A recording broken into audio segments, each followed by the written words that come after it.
Hello guys, welcome back to my channel. So this is not going to be a vlog. In this video I'm gonna show you how to fix a wobbly or loose hub of any MTB or bicycle. You can apply this to any cycle. As you can see here, I have a Polygon Xtrada 5 here, and look at the wheel. There's a play, or you can say there's a wobble. The hub is loose. So we are going to fix this.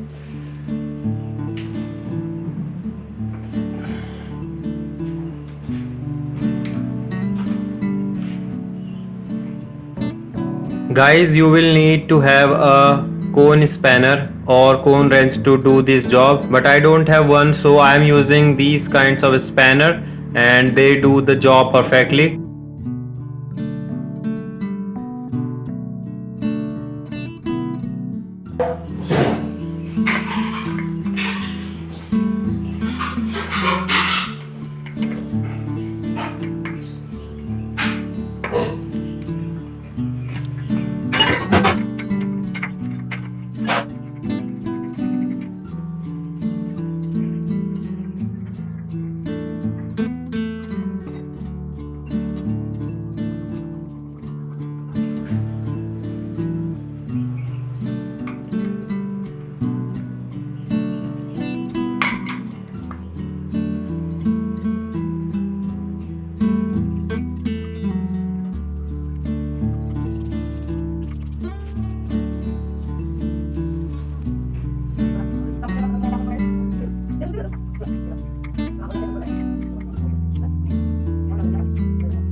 So guys, very important step here. Tighten the cone until there is a little bit of play that cannot be seen by eyes but can be felt by hand when you move the axle. The play should not be very much, and don't worry about the play. When you put back the tire and tight the quick release, this play will be gone.